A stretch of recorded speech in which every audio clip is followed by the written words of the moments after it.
¿Ustedes estuvieron en la sesión pasada o no? Yo no estuve en la del lunes, en la del 23 no estuve. En la del 23 no estuviste.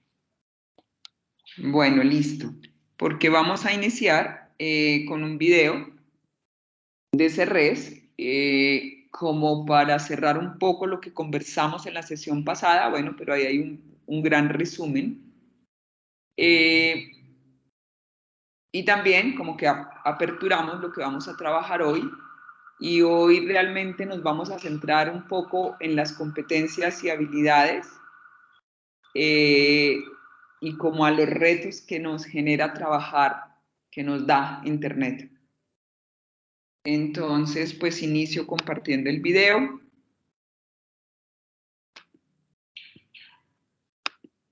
Es un video de CERRES y es una entrevista que le hacen a CERRES precisamente un poco pensando en la... Uy, tengo un poco de cosas abiertas.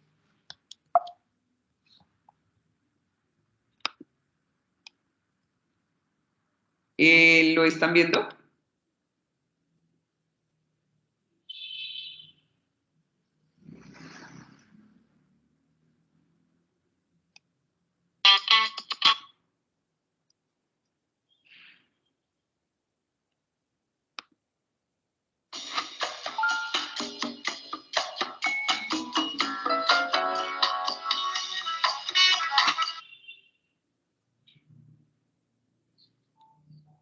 Michel Serres, première, c'est ça? Je suis bon, hein?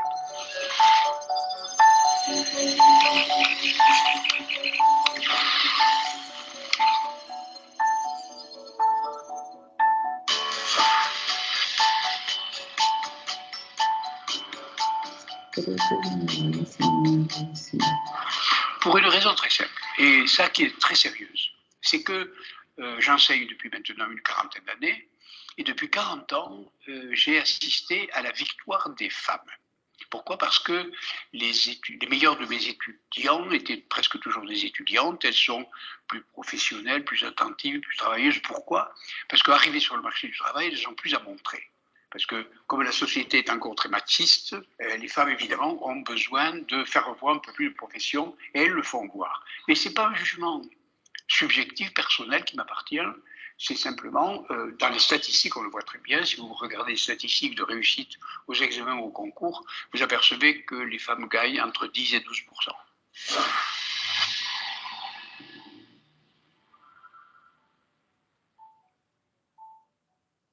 Oui, le dessin, c'est le Michel-Ange, et le Michel-Ange de la Sixtine, ça tombe bien aujourd'hui, le Michel-Ange montre la création du monde. Et ce que j'ai voulu montrer dans ce dessin, c'est que d'une certaine manière, il y a un nouveau monde qui apparaît et que ce nouveau monde-là est quand même dominé par le codage. Alors on a pris deux mains, comme dans le cas de Michel-Ange, et on les a entièrement codées. Ça fait faire voir que le nouveau monde est soumis voilà, au numérique en général.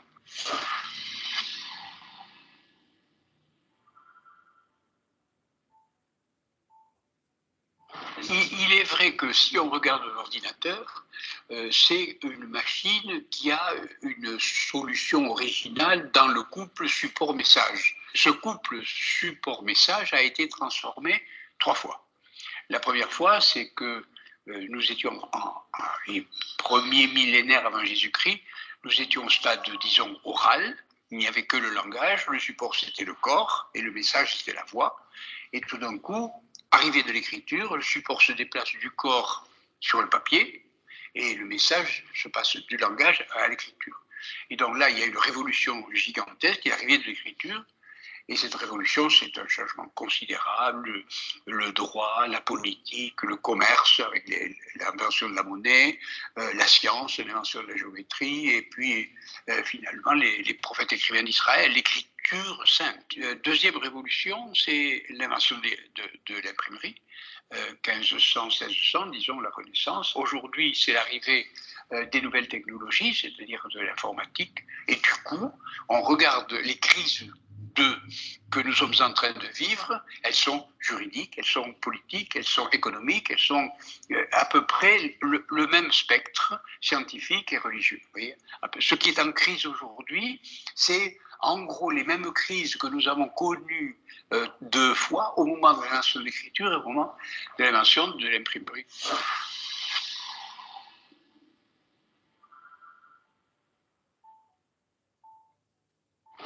Ah, vous savez, quand arrivent des petites poussettes, elles lèvent derrière elles une sorte de moisson de grands-papas ronchons.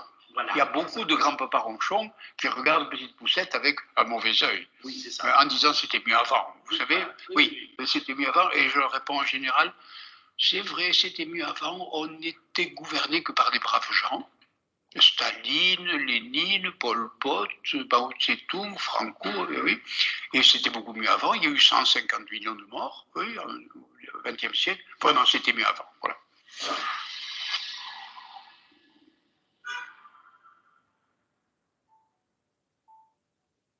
Oui, ça pose un problème pour une raison très simple, c'est que lorsque je rentre dans mon amphi et que je fais cours sur un sujet donné, je me pose la question de savoir quelle est la probabilité pour laquelle une fraction de mes étudiants ont déjà tapé la veille sur Wikipédia le sujet de mon cours.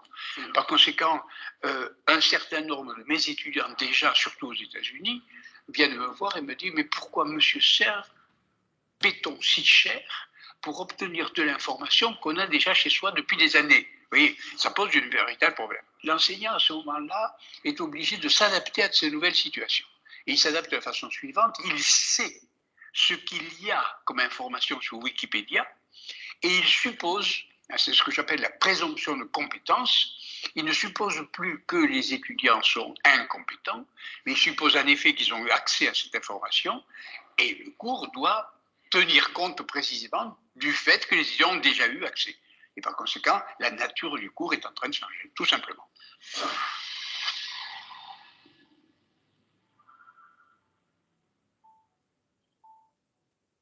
C'est-à-dire que toute cette révolution fait une sorte de pivot, de bascule de civilisation, de culture, de relations humaines, etc. Et qui nous fait penser que les institutions sous lesquelles nous vivons aujourd'hui ont été inventées à une période où le monde n'était pas ce qu'il est devenu. Donc il y a une sorte d'obsolescence de l'ancien monde et de l'arrivée d'un nouveau monde. Alors évidemment, c'est vrai que tout est à réinventer d'une certaine manière, il n'y a pas de doute.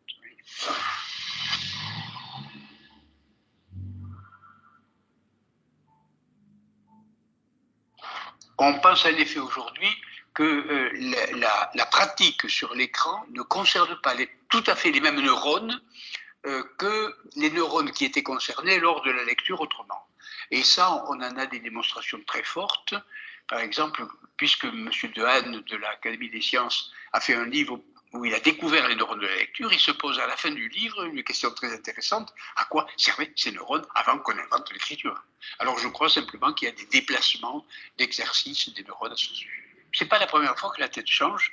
La preuve, c'est que avant l'imprimerie, celui qui était historien, disons, inventons, quelqu'un qui était historien, il était bien obligé de savoir par cœur Tite Live, Tacite, les historiens latins, les historiens grecs, Thucydide, Hérodote, etc.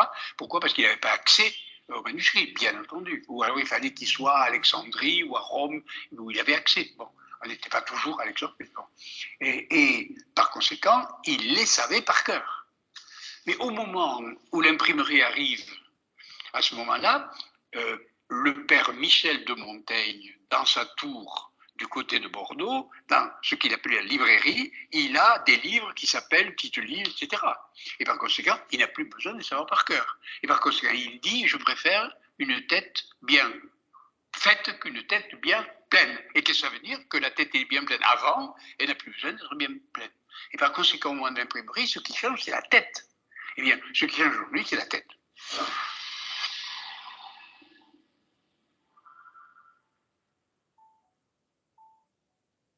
Je crois, mais je le raconte dans le livre précisément, à propos du supplice de Saint-Denis à qui on a coupé la tête, oui, que l'ordinateur qui est devant nous, si vous voulez, a une mémoire colossale, des millions d'images, et puis avec des logiciels raffinés, des possibilités opératoires de résoudre des problèmes. Donc, mémoire, imagination, raison. Mais moi, quand j'étais jeune, dans les traités de philosophie, il y avait marqué que la connaissance humaine était partagée en 3 facultés, la faculté de mémoire, la faculté d'imagination, la faculté de raison, que nous avions dans le cerveau, dans la tête, etc. Et maintenant, elle est devant nous. Et donc là, il y a une sorte d'objectivation, d'externalisation de nos facultés.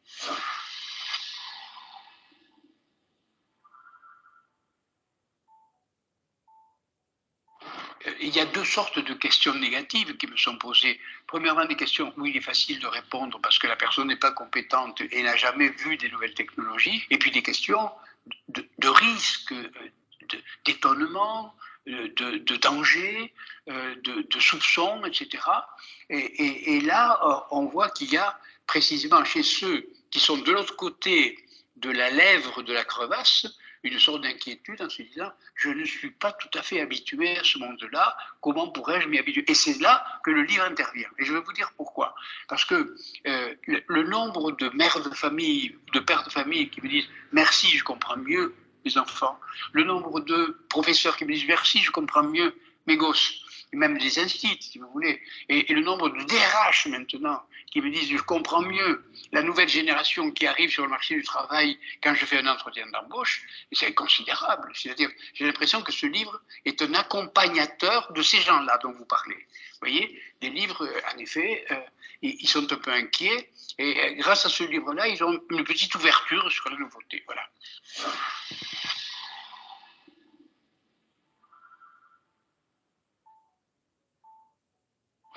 Tout ce que je sais en effet, c'est que cet accès à l'information donne à Petite Poucette une sorte de devise.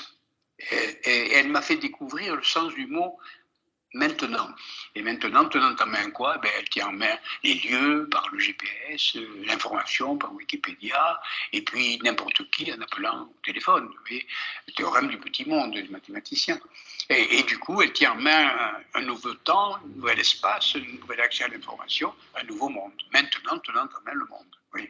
Et or, si vous posez la question à quelqu'un qui avant elle pouvait dire maintenant, tenant en main le monde, vous allez trouver peut-être Auguste, l'empereur de Rome, Louis XIV, etc., tous des gens très rares.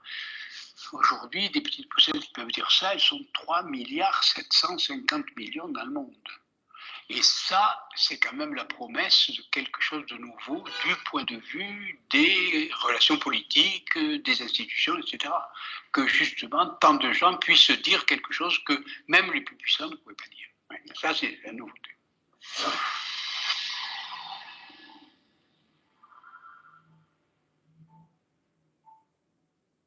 Alors, les anciens médias, la télévision, par exemple, je voudrais que mimer celui qui regarde la télévision.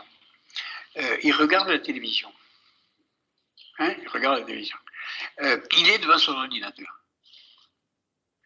Quand vous êtes en voiture, il y a la position passager et la position conducteur. C'est-à-dire la position passive et la position active. Et c'est ça la différence qu'il y a entre les anciens médias et les nouveaux médias. D'un côté, une position passive, et on s'endort. On peut même devenir relativement stupide dans cette position-là. Et quand vous êtes en position active, vous avez une chance de devenir intelligent. Vous voyez ce que je veux dire? Et il y a même un chiffre qui m'a fait beaucoup amuser. Les femmes aujourd'hui en France ont 84,8 années d'espérance de vie, c'est 85 pratiquement. Et on a essayé de diviser ce chiffre-là pour montrer combien on gagnait par jour. Et aujourd'hui, par rapport à nos ancêtres, nous avons gagné 3h37 d'espérance de vie par jour, ce qui est colossal. Et ce chiffre-là, 3h37, correspond exactement au temps passé moyennement par les gens devant la télévision. C'est-à-dire, l'espérance de vie qu'ils ont gagnée, ils le perdent à devenir cons. C'est quand même extraordinaire. Extraordinaire. C'est extraordinaire.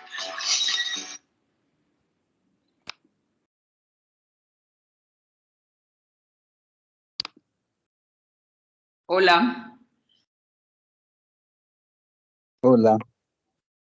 Bueno, ¿cómo les pareció? Hola. Hola.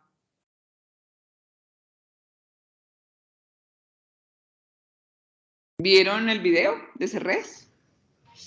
Sí, claro, me pareció interesante la última parte, lo de esa posición activa y pasiva frente a lo que es la televisión, ganar esos años en esperanza de vida, pero viendo qué es lo que se está ganando, ¿no? Entonces, me pareció bien interesante esa parte.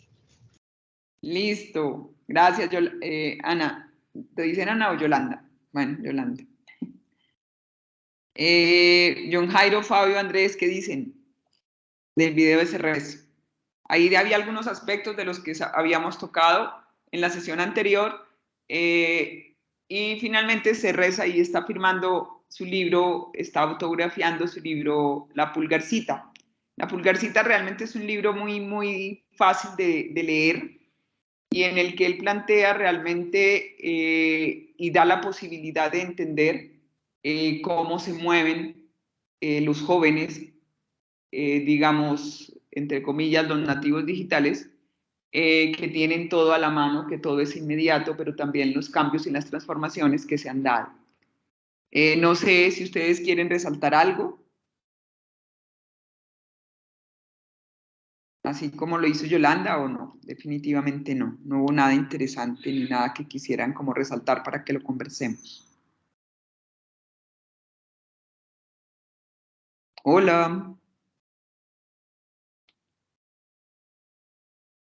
Yo no estuve en la sesión anterior. Si ustedes dicen que se relaciona con la anterior, de pronto si me pudieran dar un contexto de esa parte, pues yo les agradezco.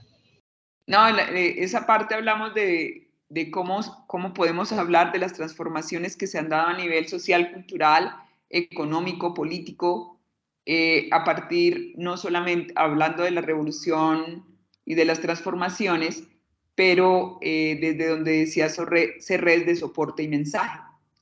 Entonces, son las transformaciones que realmente han traído y que tienen y que todavía estamos en estas entre las relaciones entre el manejo de la información. O sea, no solamente entre la búsqueda de información, estamos hablando también de la transformación de esta, de la emisión y de la recepción de información. Y entonces por eso en el video CERRES empieza hablando un poco de esto de la relación entre soporte y mensaje y cómo en la medida que nosotros vamos externalizando, sacando de nuestro cuerpo, de nosotros, algunas funciones, o sea, inicialmente cuando todo era oral, cuando no había aparecido la escritura, entonces nosotros éramos el soporte y la voz, a través de la voz emitíamos el mensaje. Pero en la medida que aparece la escritura, después cuando aparece la imprenta, ahora cuando aparecen como todos los medios digitales, la computadora y los medios digitales, entonces cómo vamos sacando esas funciones y todo esto que nosotros teníamos incorporado inicialmente en el cuerpo, ya ahora se lo vamos dejando a dispositivos externos y realmente a tecnología. Y entonces, cómo esto nos ha venido transformando y nos ha venido transformando hasta el punto de que la constitución de ciudades, del comercio, pues todo lo que nosotros conocemos, digamos, como el mundo moderno, ha venido cambiando.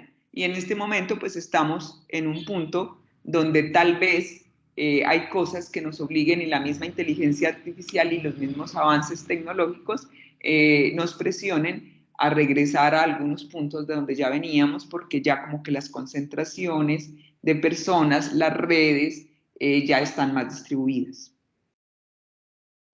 Muchas gracias. No, señora, con gusto. Fabio, ¿quieres agregar algo, Andrés, de lo que se conversó en la sesión pasada? John Jairo, ¿no? ¿Nada?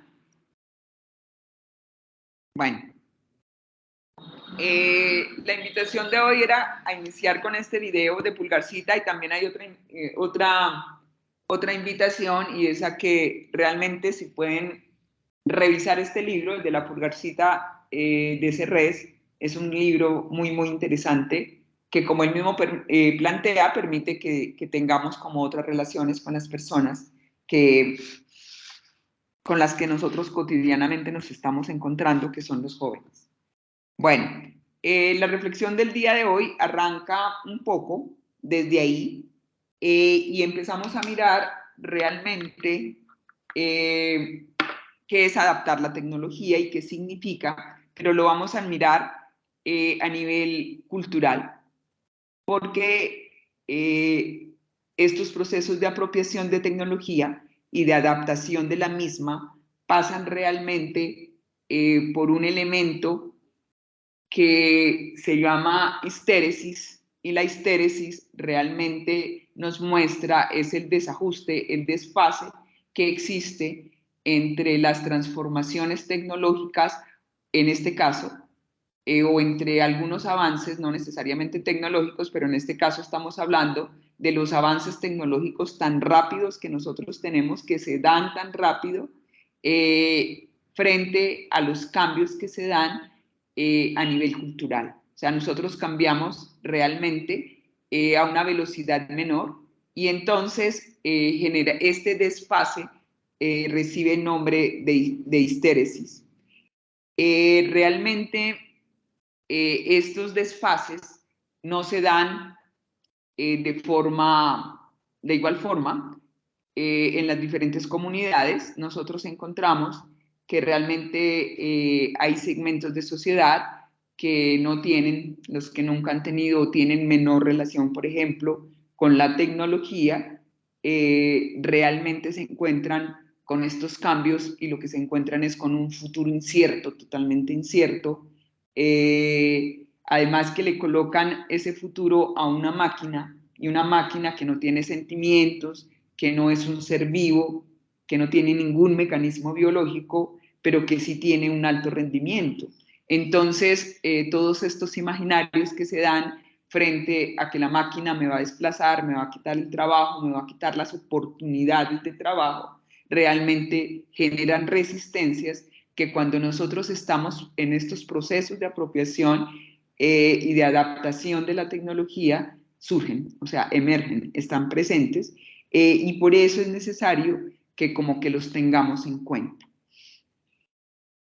Realmente es la pérdida, lo que estamos perdiendo es la centralidad del trabajo humano y que se sitúa este trabajo en una máquina, o sea, la robotización realmente de trabajo y el desplazamiento de la mano de obra nuestra, y desde ahí se mira a nivel económico este futuro incierto.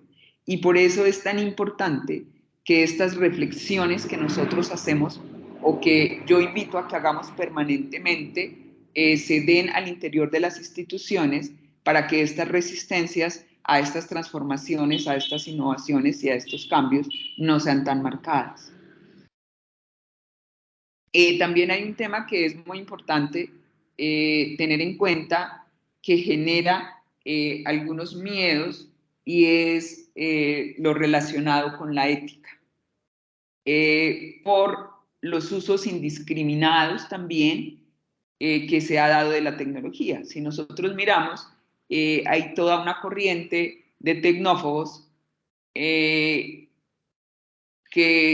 tienen algunas raíces precisamente en que la tecnología se ha usado a lo largo de la historia, no de algunas maneras siempre éticas, no siempre para favorecernos como seres humanos. Y uno de estos ejemplos así pues que uno encuentra en muchos lugares es la bomba atómica. O sea, finalmente ahí es la conjunción de la ciencia y la tecnología colocadas para la destrucción del ser humano. Y esto genera realmente unas resistencias y unas preguntas frente a la ética y frente a la neutralidad de la tecnología. Y ahí yo les preguntaría a ustedes, ¿ustedes creen que la tecnología es neutra?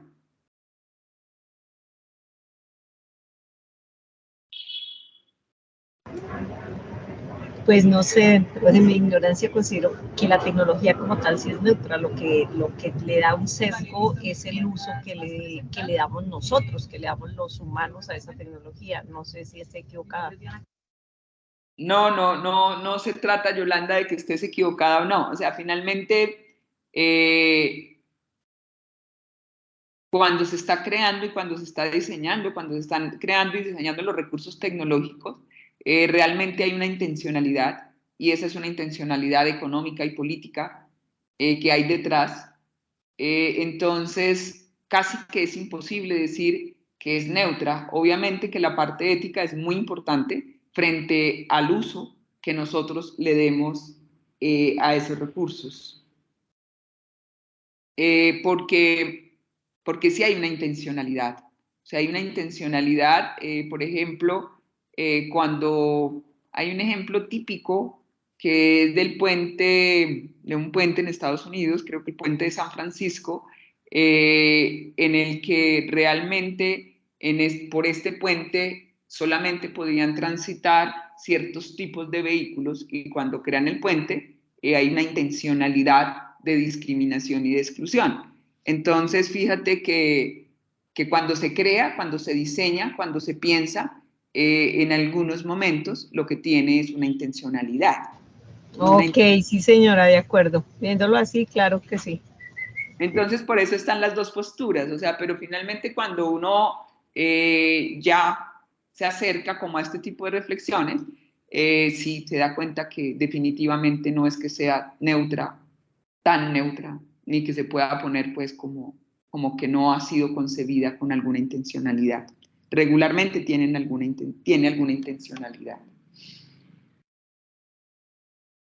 Y finalmente, todo este tema de las resistencias y de que nosotros lo vivimos, yo creo que cotidianamente ustedes en la institución, en la entidad, en IDIGER lo viven, que son las resistencias y los miedos, de alguna manera que ya mencioné, el miedo a perder el trabajo, el miedo a que las máquinas nos reemplacen, el miedo a que lo que yo digo, lo que yo sé no tiene ningún valor y va a ser reemplazado, o sea, con una máquina, con un aparato que tiene realmente un gran performance.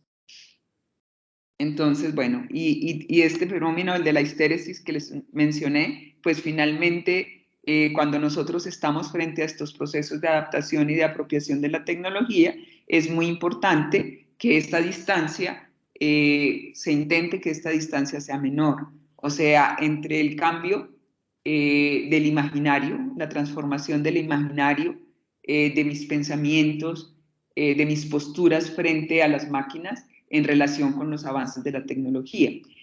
Una de las, realmente, de las apuestas y como una parte central que se propone en estos procesos de adaptación de tecnología es que realmente yo pueda poner en juego lo que conozco, mis saberes, mis conocimientos, y me empiece a relacionar realmente desde ahí con estos avances tecnológicos. Y no que sienta que estos avances tecnológicos realmente lo saben todo y mi saber es totalmente, no tiene ningún valor, mi saber y mi conocimiento no tienen ningún valor. Y ahí hay una invitación muy importante que tiene que ver un poco con la última parte del video de Serres, cuando yo realmente no solamente soy consumidora de tecnología, sino que también puedo convertirme en una persona que puedo aportar a la construcción de tecnología, o sea, que me vuelvo activa frente a estos procesos. Entonces, como que estos son elementos que son muy importantes y que considero que se deben tener en cuenta. No es que la tecnología venga a desplazar todo el conocimiento, que tenga todo el conocimiento, sino que finalmente es como yo pongo en diálogo realmente mis saberes, mis costumbres, inclusive mi cotidianidad con la tecnología, o sea, cómo los puedo colocar en diálogo y cómo también pienso que si me toca usarla, o sea, un poco lo que pasa con los celulares en algún momento, cuando uno observa y cuando uno estudia esta apropiación por parte de los móviles por parte de todas las personas, digamos, de toda la ciudadanía, en un país como Colombia. Entonces, lo que uno encuentra es que tenemos una cantidad de recursos, una cantidad de recursos que podríamos usar indistintamente, pero finalmente como se vuelve una imposición, estos recursos los usamos de manera mínima. O sea, nosotros realmente de los recursos que tenemos a nuestra disposición, por ejemplo, en el celular, en un computador, la gran cantidad de recursos que tenemos, según algunos estudios, nosotros usamos máximo el 20% de la posibilidad de recursos que podríamos tener. Y no solamente porque no tengamos acceso a esta tecnología, sino porque definitivamente no nos hemos relacionado con esta de una manera, de otras maneras, o sea, que nos permitamos explorar, que nos permitamos conocer, que permitamos como tener estas relaciones que nos vuelvan activos, que nos vuelvan realmente no solamente consumidores de información y de tecnología, sino que nos permitan también migrar de una tecnología a otra. O sea, como que si yo sé explorar, si yo entro a aprender y manejo un recurso tecnológico, un software, por ejemplo, ¿qué tan fácil ustedes creen que puedo empezar a usar otro recurso? ¿O qué haría que yo fácilmente pueda usar otro recurso tecnológico? Hola, hoy no quieren hablar. Solo Yolanda. No es lo mejor, pobrecito, pero pues es lo mejor. Yo creo que si uno, así como usted dice, si uno conoce algo, se engoma y se va metiendo en el cuento y va mejorando. Pero cuando uno definitivamente está lejos de ese software, por ejemplo, que se menciona, cada vez se le dificulta más porque uno va quedando como adversión a ver, los demás están avanzando, conocen el tema, yo no, estoy lejos de eso, entonces se me hace, o sea, por experiencia propia, y sí, como dicen, se le dificulta a uno más. Si uno conoce, así sean las bases de algo, si es la versión 1, entonces yo me engomo y ya, bueno, miremos la 2, miremos la 3, y ahí vamos evolucionando más. ¿Qué tanto crees que puedes pasar de un software a otro? O sea, hacer como esta transferencia, o sea, como que a nivel intuitivo, Pienso que es, hacerlo. si hay la motivación, si hay como el interés, el buscar, el conocer, el indagar de alguna forma para seguir evolucionando en ese aspecto. Me parece que es como lo que yo he aplicado. Pero cuando no conoce uno así las bases, y se siente uno ya lejos como del grupal, entonces uno como que le crea cierta adversión. Listo, Yolanda, gracias. Andrés, ¿tú ibas a decir algo?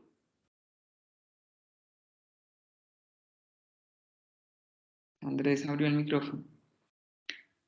Bueno, ese es como inicialmente el planteamiento de mirar como estos elementos que nosotros encontramos cotidianamente en las instituciones y en las entidades donde nos movemos en la vida cotidiana y que creo que nos permiten nos dan otras miradas para relacionarnos con estas resistencias frente a la apropiación de la tecnología.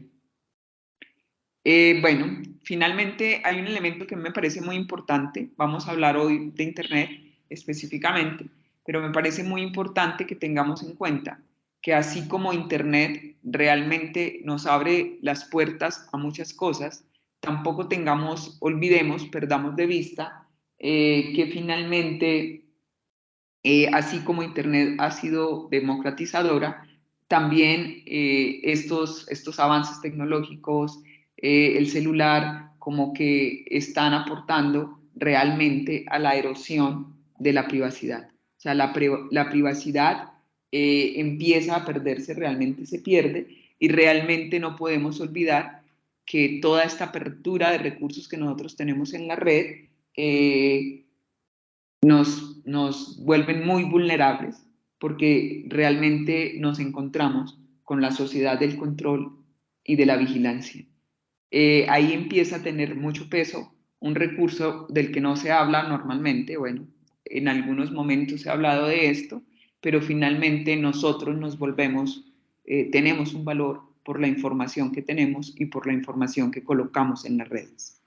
Entonces, como que la invitación también es a que miremos eso y cómo estos elementos se han venido transformando. O sea, nosotros cómo usamos las redes, o sea, cómo la privacidad y lo íntimo se va perdiendo en la medida que nosotros nos relacionamos y publicamos todo lo que pasa a nivel nuestro cotidianamente lo estamos publicando permanentemente en las redes.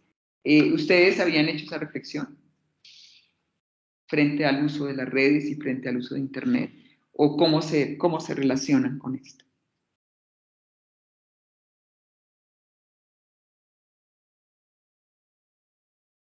¿No hay relación? Bueno.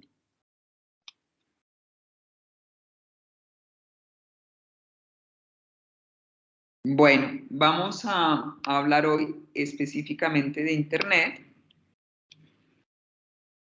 y lo vamos a hacer a través miércoles. Pasó.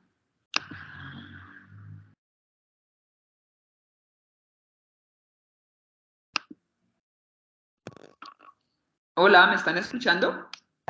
Sí, señora. Sí, señora. Sí, señora. Ya ha salido de Teams. ¿Cómo?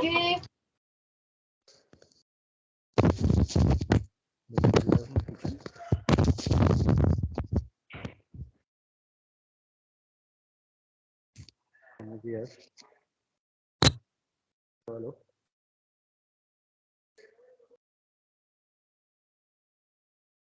Buenas.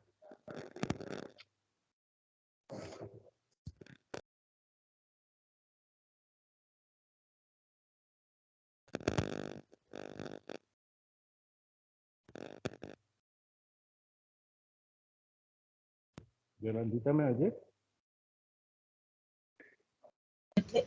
Sí, señor, tienes abierto el micrófono intermitente, pero no se te escucha nada.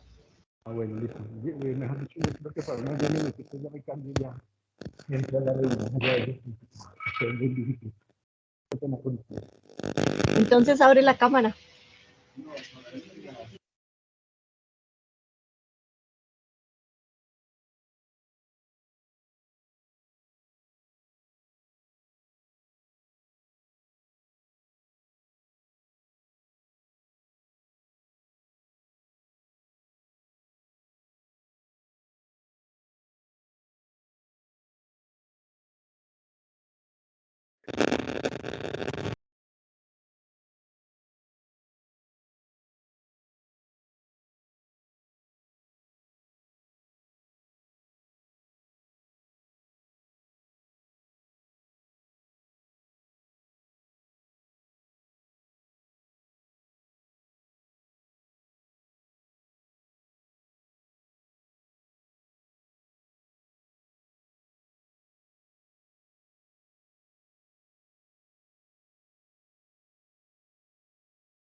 Bueno, sin embargo, bueno, hay unos Excel que hablan. Compañeros, déjense ver. Categorizado esos elementos expuestos. Pero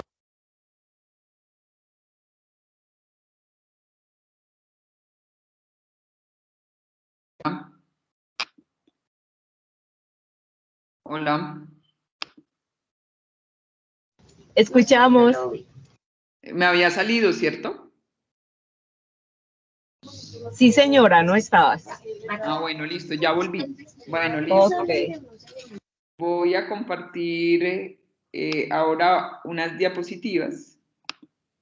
Me cuentan, porfa, si las ven.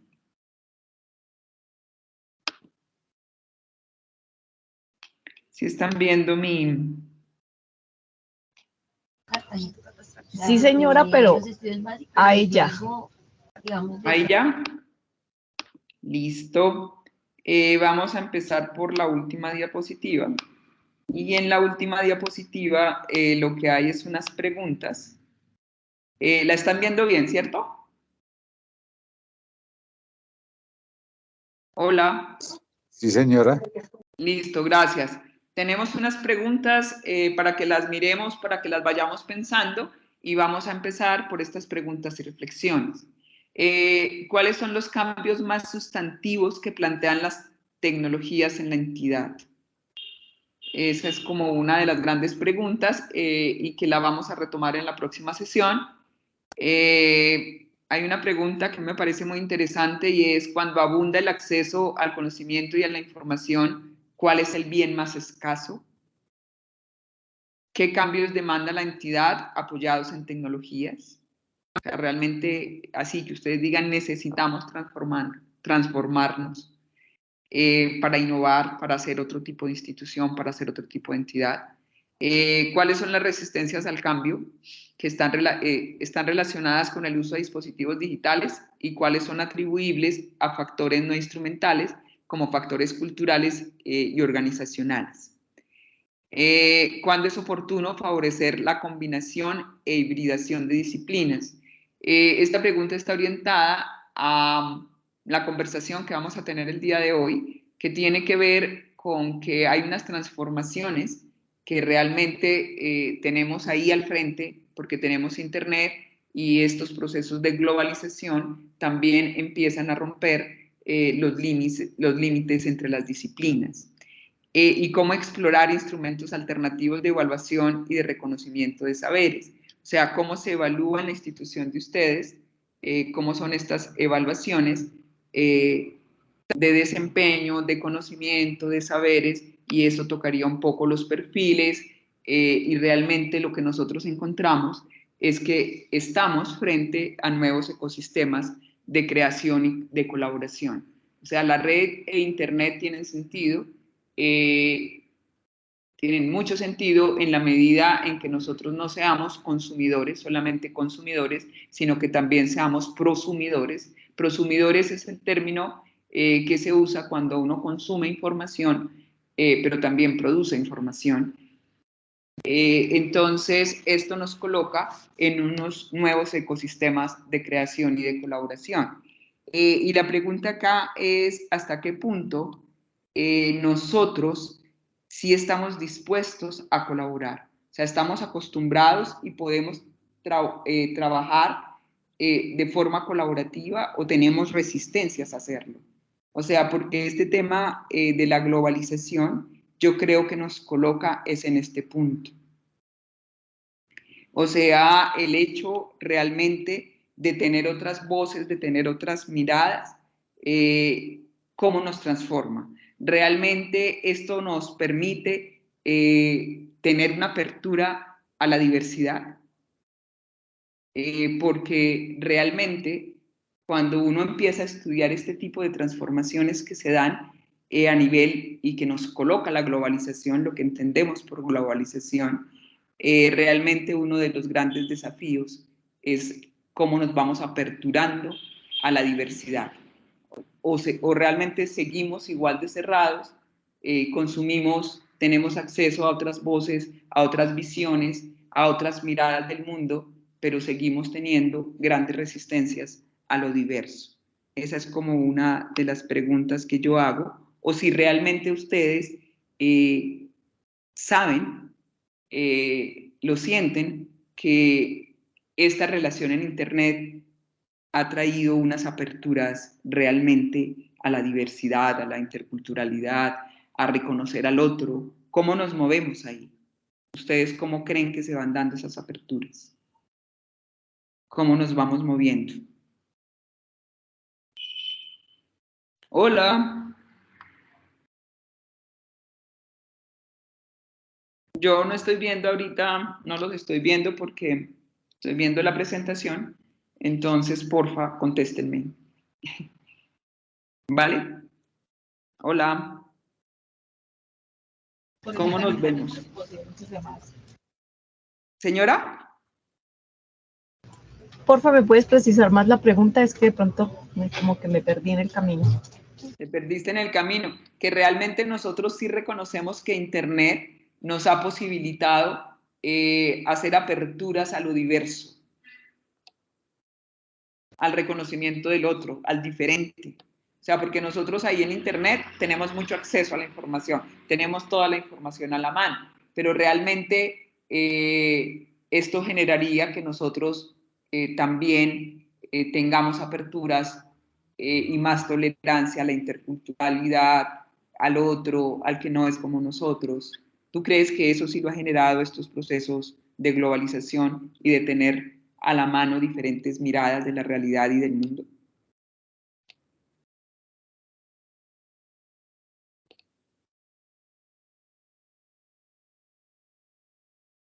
Hola, no, definitivamente no.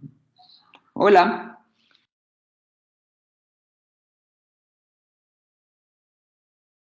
Que es como la pregunta, que es la pregunta exactamente que está al final de esta diapositiva. ¿Será que sí tenemos una mayor apertura, tolerancia a la diversidad?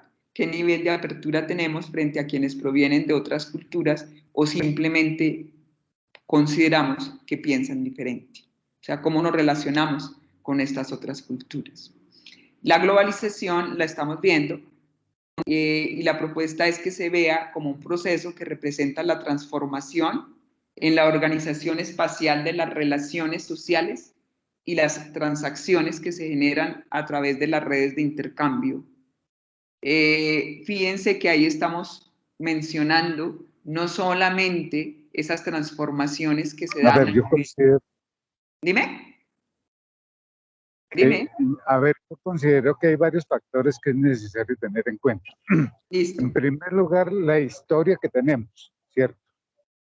Uno no puede desconocer que todos los procesos que se han dado y en los cuales uno de una forma u otra ha vivido, ¿sí? Y por otro lado, pues digamos que dentro de eso, ¿cierto? Hay una serie de cuestiones como son la política, la religiosa, que de todas maneras, querámoslo o no, inciden, ¿sí? Direccionan, si bien es cierto, uno, a ver, ¿cómo dijera? La tecnología puede, digámoslo así, como herramienta puede ser neutra, pero tiene una intencionalidad, tú lo has dicho.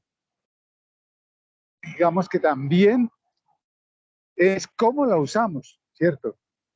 Y eso es lo que puede favorecer el asunto, la cuestión de que seamos o no partícipes de esas posibilidades que pueda generar. La globalización tiene sus cosas buenas y tiene sus cosas malas, ¿cierto? Uno no puede decir que trabajar únicamente desde el punto de vista de blanco y negro.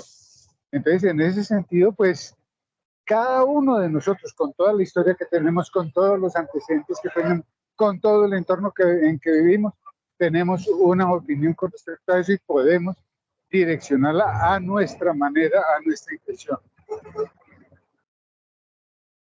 Listo, gracias. Sí, finalmente nosotros no podemos hablar de globalización sin un contexto, o sea, sin también mirar cómo localmente nos posicionamos frente a estos procesos de globalización. No sé si quieras agregar algo más.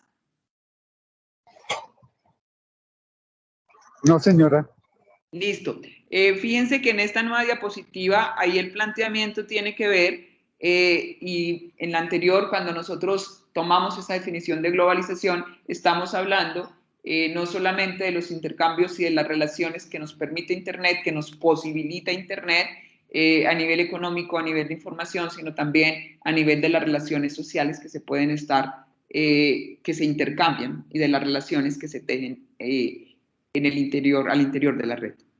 Fíjense que en esta diapositiva se parte de un supuesto y es de que lo que se globaliza es una manera de construir la realidad.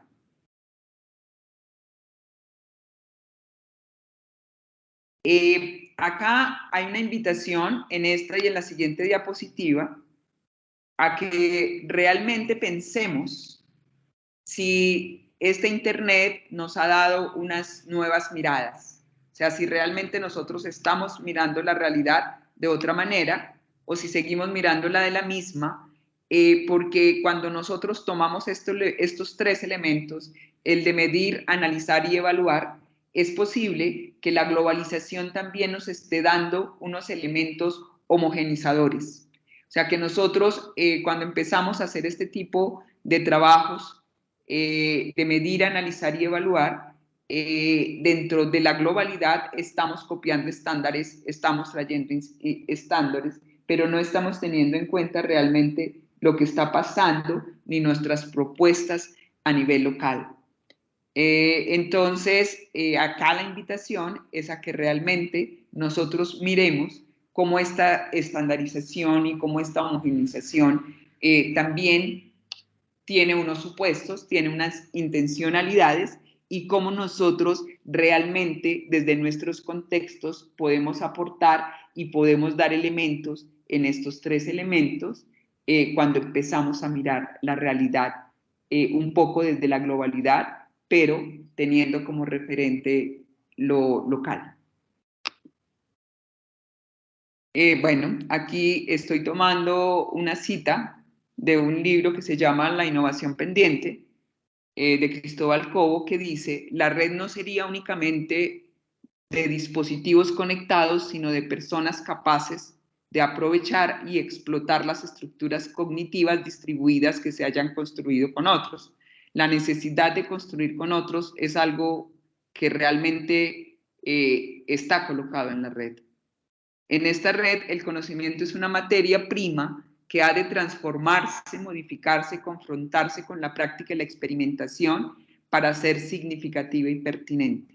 Es probable que lo que se valore entonces sea la posibilidad de adaptación constante, del aprendizaje permanente, de la adaptación cognitiva. ¿Ustedes qué dicen frente a esta cita?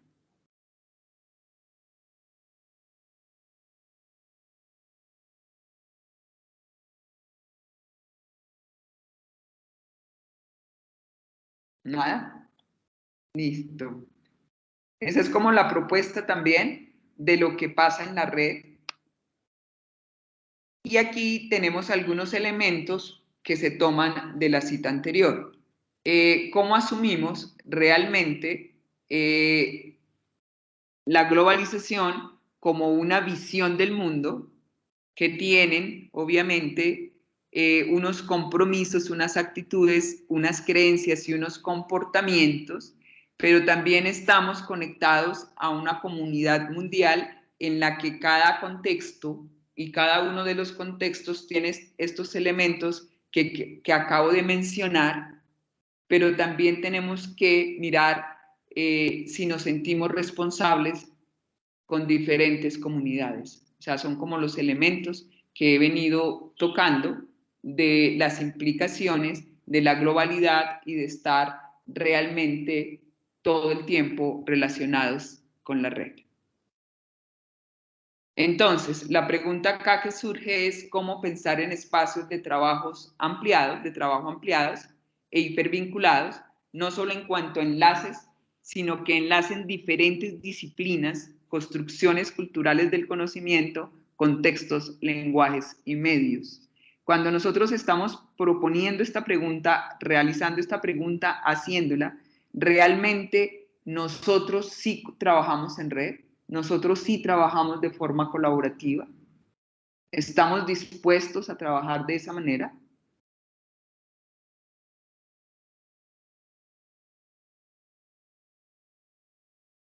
¿O cómo nosotros concebimos la red?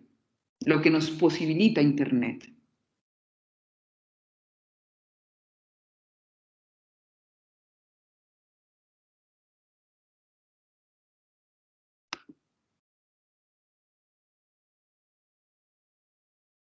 Bueno, acá lo que traigo realmente es otra apuesta en relación con lo que significa Internet y la globalización. Entonces, aquí se parte del hecho que la innovación no necesariamente tiene que estar relacionada con las tecnologías digitales. O sea, no es una condición sine qua non para innovar. Internet y el acceso a las tecnologías digitales son una puerta abierta, pero no una condición sine qua non para innovar. ¿Ustedes qué creen de eso? ¿Qué piensan? ¿Cómo se relacionan con eso?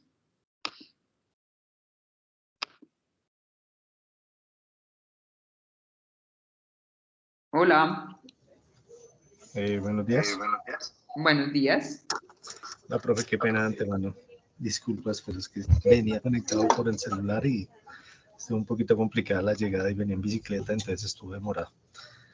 Y pues frente, digamos, a la pregunta, digamos que si para los procesos de innovación o algo, digamos, se necesita estar conectado a Internet o algo así. Esa es la pregunta.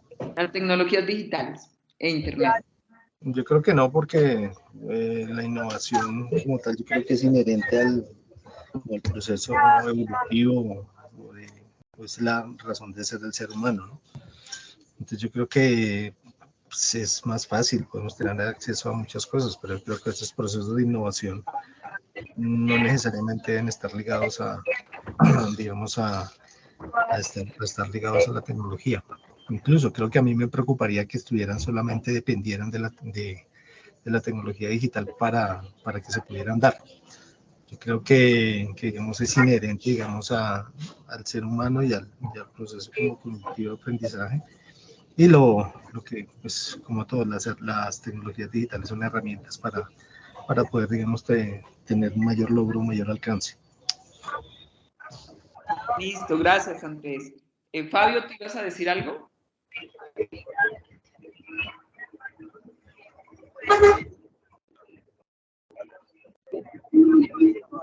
¿Dónde colocamos la innovación?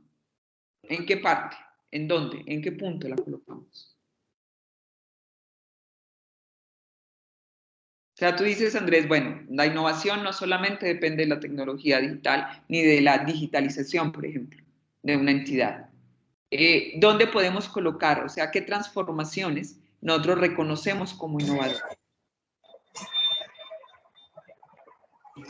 Pues yo creo que, digamos, es cuando podemos, digamos, mejorar procesos, podemos incrementar resultados utilizando menos recursos y la idea es que, digamos, esto sea de forma continua, ¿no? Entonces, vuelvo y digo, sí, la idea es que la tecnología, digamos, está ahí, pero son herramientas, a veces, incluso a veces como que dependes del cambio de actitud frente a la manera de hacer ciertas cosas. Sí, un poco de los imaginarios y de lo dispuesta que yo esté a transformarme y a cambiar. Uh-huh.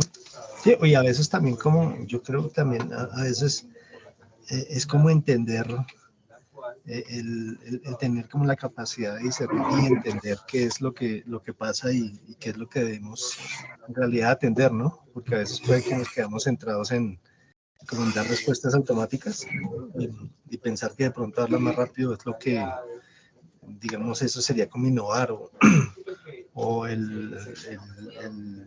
sí, como sería, digamos, que estaríamos cumpliendo ese logro.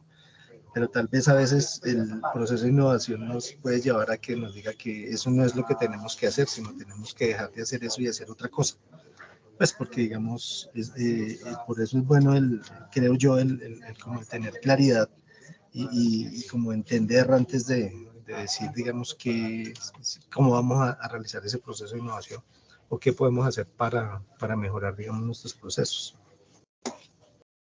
Pero no solamente a nivel o sea, por eso era que nosotros planteábamos la necesidad de realmente medir de otras maneras y evaluar de otras maneras, que eso estaría muy relacionado con los procesos de innovación. A ver, yo voy a partir de una anécdota. Sí. Listo. En alguna oportunidad entrevistaban a un economista, profesor de la universidad, ¿cierto? Y le preguntaban sobre qué pensaba sobre la división del trabajo. Ajá. Y él decía, pues, que eso era un invento, digámoslo así, de los marxistas, ¿cierto? Pero si nosotros miramos realmente, si nos ponemos a mirar a nuestro alrededor, visión del trabajo es todo lo que hacemos, todas las gamas de las diferentes expresiones del trabajo. Y en todas ellas puede haber innovación. ¿Qué tanto se ve, qué tanto la ven los otros? Pues difícilmente puede darse. Entonces, así como existe la división del trabajo, también en cada una de esas especificaciones, pues se dan las innovaciones. Y digamos que lo digital no va a direccionar, no va a estar en todo, exactamente en todo. Listo. Fabio, en relación con la anécdota que tú nos compartes, ¿tú crees, bueno, que existe la división del trabajo? Pero no solamente eso, sino que definitivamente este tema de la globalización y de la digitalización y de Internet realmente está transformando esas divisiones. No es que no existan, no es que no sigan existiendo, no es que se hayan diluido, pero es posible que la tendencia sea a que se diluya por los diálogos que se van dando, por las relaciones que se van dando, o que se confundan o que realmente se transformen. A ver, yo no creo que se funda, no creo que se logre una homogenización. Tan es así que la misma vida nos demuestra diferencias en varios campos. ¿Sí? Hay diferencias en tecnología, hay diferencias en modos de producción, hay diferencias en religión, hay diferencias en idioma. Pero que logremos una homogenización o que la tecnología o que la digitalización nos lleve a eso, no. Sí puede haber una participación y puede haber una influencia, pero no quiere decir que lleguemos o que tengamos que soñar con que todos vamos a ser exactamente iguales. Hay una diferencia de clases también, ¿cierto? Que también eso influye, ¿sí? Porque de todas maneras hay quienes tienen un poder y no lo quieren soltar. ¿Cierto? Hay quienes quieren seguir direccionando y por eso se dan también las guerras. ¿Cierto? Entonces, hay una gran cantidad de cosas y en todo va a estar los adelantos tecnológicos y que tengan una mayor o menor implementación de la digitalización. Eso es muy, muy relativo, ¿sí? Entonces, en esencia, ¿cierto? Digamos que siempre van a existir diferencias. Listo, pero la posibilidad, o sea, si lo que tú mencionas, o sea, finalmente si hay un reconocimiento de que se pueden transformar, obviamente no van a desaparecer, pero estas fronteras también, no, yo no estoy hablando de homogenización, sino que las fronteras realmente en algunos momentos se empiezan a ser más borrosas. Yo lo veo difícil, sinceramente. No por la homogenización, sino más por la horizontalización.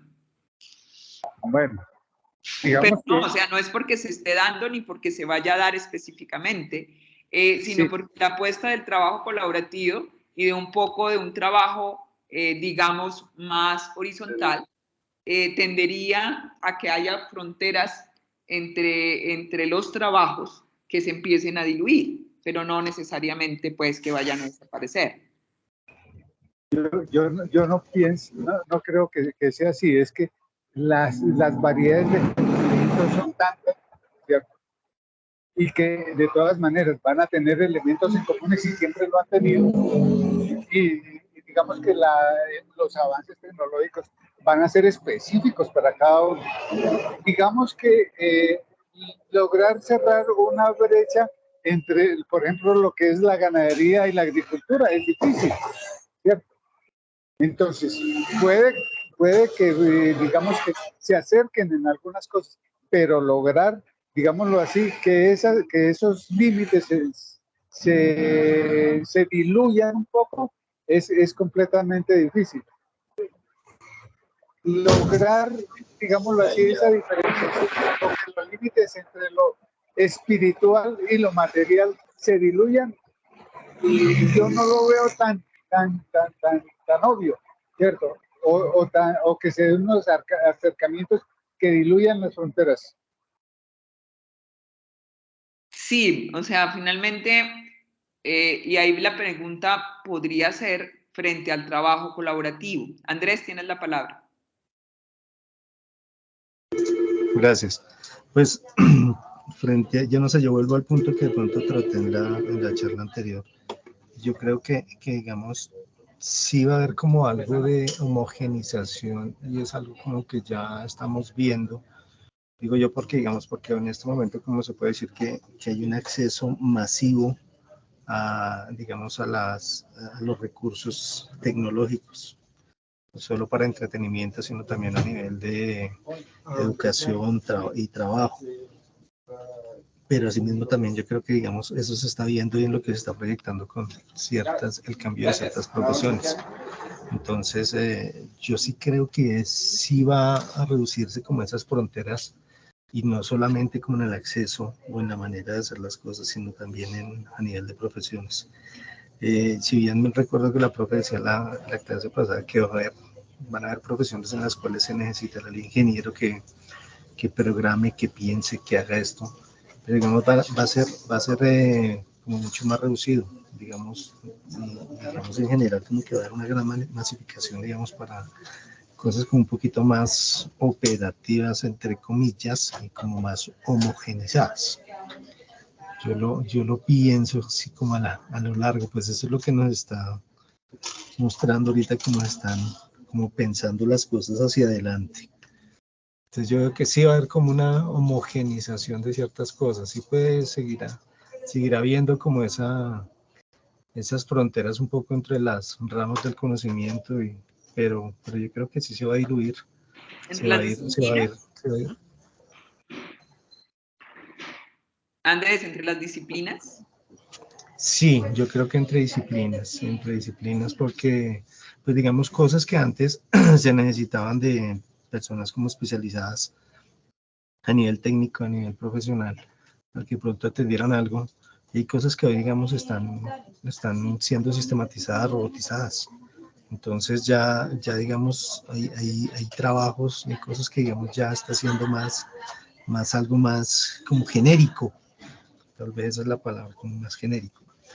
Entonces, digamos, ya eso hace que, digamos, tal vez lo que yo puedo llegar a hacer no sé, en una industria a nivel farmacéutica, perfectamente puedo, con lo que sé, puedo ir a hacer eso, digamos, no sé, en una manufactura de algo, sin ser, digamos, los que están dentro del proceso, digamos, duro y eso, sino, digamos, a nivel de programación o cosas así.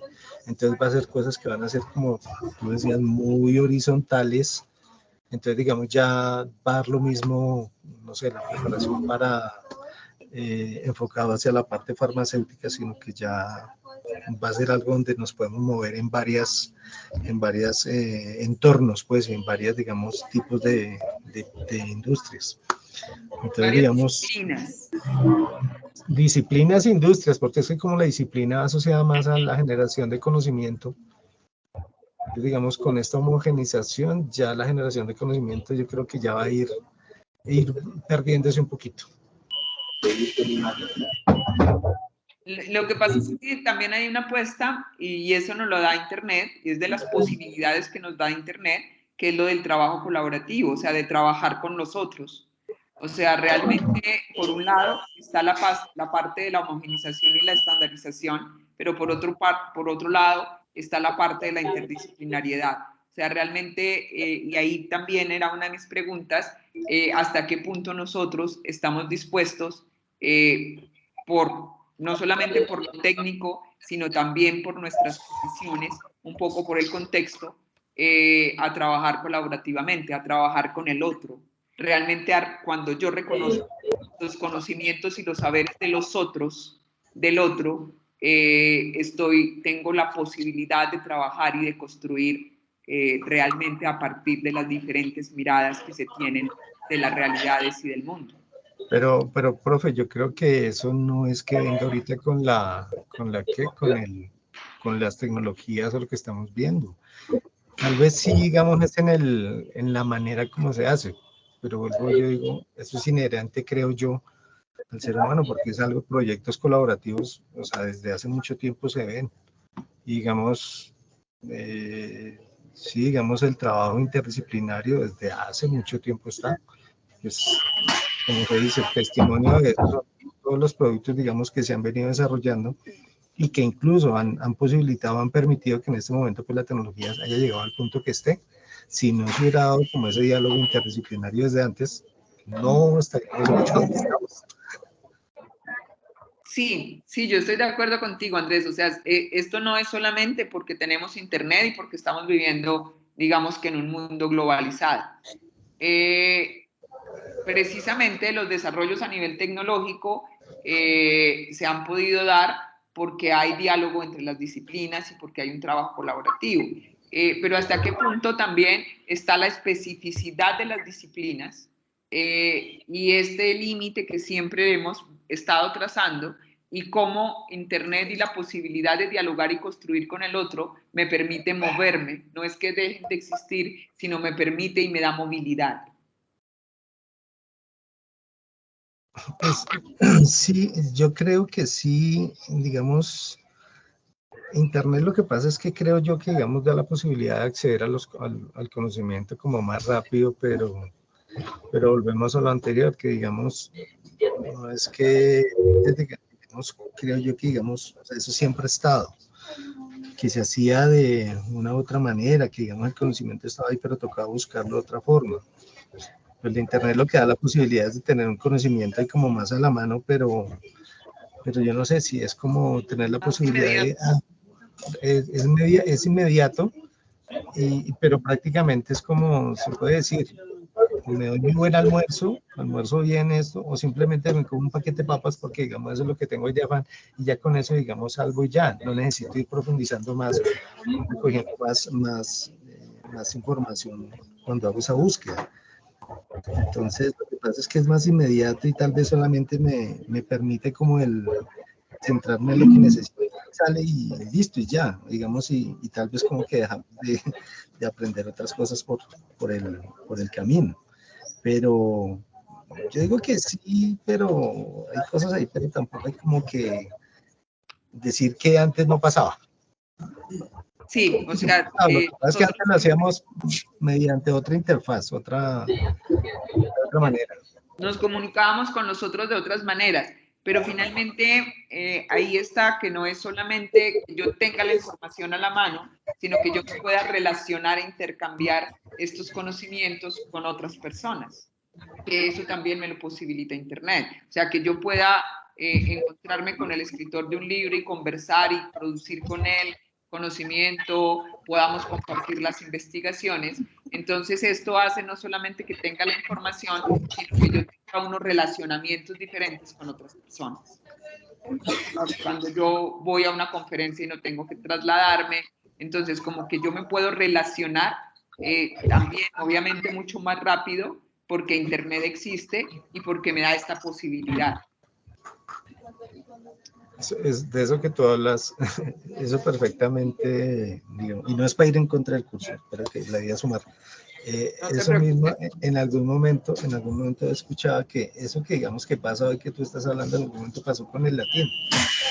Digamos que daba la posibilidad de que en algún momento se generaran como, se intercambiaran cartas y digamos se pudiera hablar en latín y que daba la posibilidad de que personas en Inglaterra hablaran en España, digamos con gente de España o de otros lados, pues digamos, guardando las proporciones, pero digamos en la época, el Renacimiento, esta época digamos un poquito más adelante, el latín jugaba ese papel y que permitió, digamos, a que se diera, digamos, entre hombres de ciencia y eso, que se diera la posibilidad de intercambio de información, a partir de que, digamos, de que estaban hablando un solo lenguaje, que era, digamos, mediante el latín.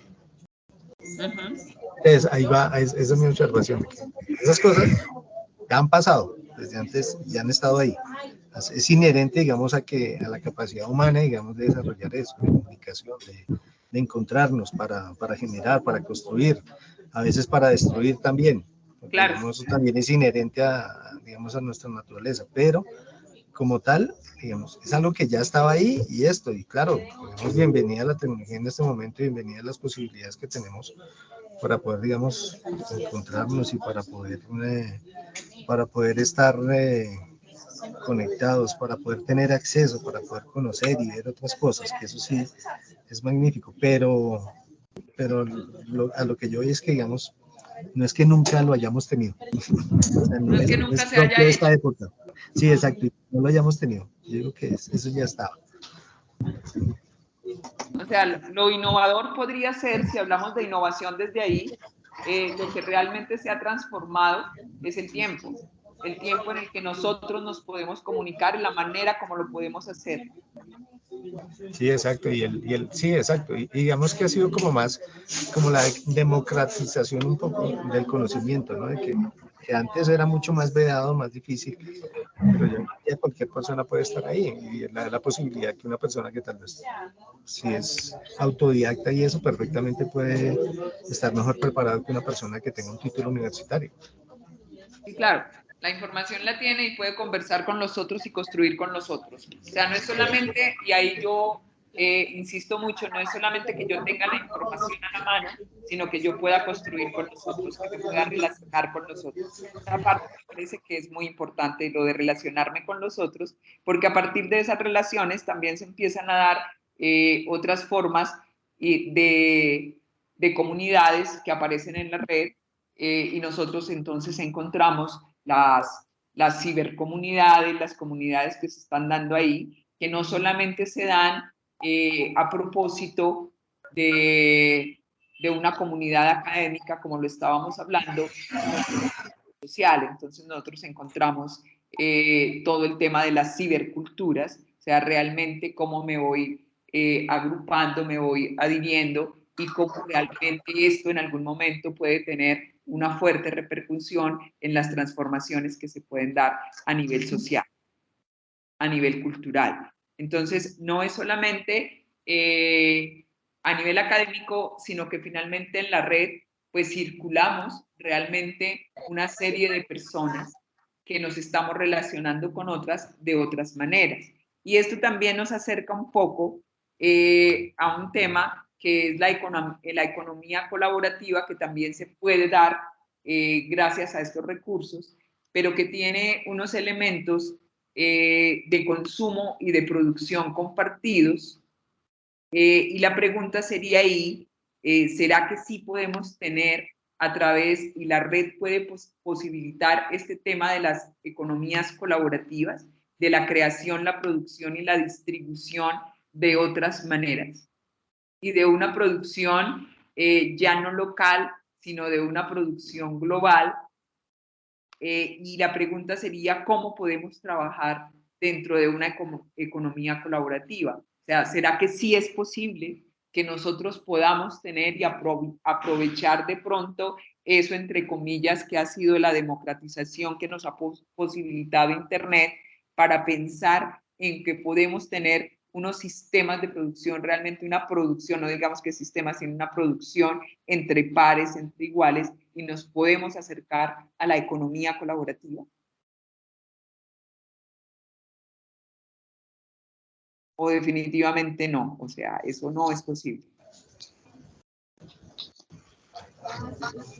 Para mí la esencia no es, digamos que el Internet. Ajá. ¿Cierto? Él nos puede dar unos elementos. Nos posibilita cosas. Sí, pero digamos que no podemos desconocer la esencia del ser humano. Ajá. Y entonces, culturalmente podemos ser muy egoístas, ¿cierto? Digamos que yo tengo una opinión, ¿cierto? Nuestra sociedad capitalista, ¿cierto? Particularmente los capitalistas de nuestro país, ¿cierto? Son muy voraces. ¿Sí? ¿Serio? Si uno lo mira en los elementos más sencillos de la producción, ¿cierto? El intermediario es el que se está ganando todo. Entonces, digamos que mientras no se venzan esas individualidades, ¿cierto? Es difícil que lleguemos a esas economías cooperativas. Y si lo miramos también desde otro punto de vista, ¿cierto? Pues desde hace tiempo se están dando. No sé si tú conozcas el caso en los Países Vascos de Mondragón, ¿cierto? que de todas maneras generó, digámoslo así, y han tenido pues una influencia bastante fuerte. Tan es así que como economía cooperativa, digámoslo así, desarrollaron bancos y se daban el lujo, ¿cierto? Yo no sé en este momento cómo esté, de cerrar la empresa que querían, ¿cierto? Porque no era rentable y la gente la trasladaban a otras áreas, a otras empresas, ¿cierto? Entonces, digamos que esos sueños sí son posibles, pero no son exclusivos del Internet, que es el que nos estaba favoreciendo o impulsando eso. A veces pienso más bien, ¿cierto?, que el Internet en algunos casos nos está aislando más. Y a veces, digamos que ese trabajo cooperativo, ¿cierto?, colaborativo, casi que hay momentos en los cuales ejerce una influencia a cerrarle las puertas. Si bien es cierto, hemos ganado en velocidad y bastante, la opinión de que, digamos así, el Internet es democrático, pues no estoy tan de acuerdo.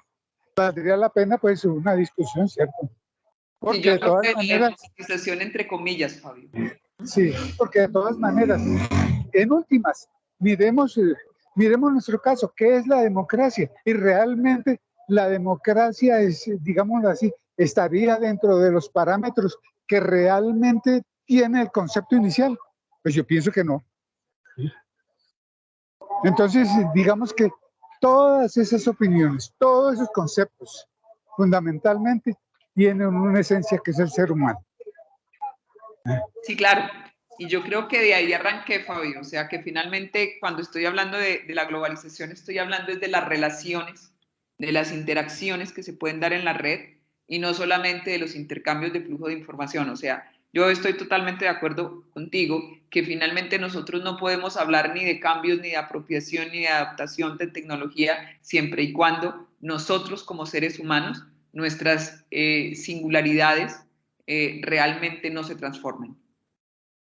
Y entonces todo lo que nos posibilita la red y todo lo que nos facilita también tiene que pasar por una transformación que tengamos que hacer como esos seres que se están relacionando con los otros. O sea, para privilegiar, por ejemplo, el acceso distribuido en la red, obviamente hay un elemento que me parece fundamental de lo que tú decías, y es que finalmente los intermediarios, o sea, los comerciantes son los que están generando, digamos, que están generando grandes recursos a nivel económico. Pero finalmente, si tú miras las posibilidades de Internet, es posible que los intermediarios sean, es posible que sean otros, o es posible que en algunos casos los intermediarios desaparezcan.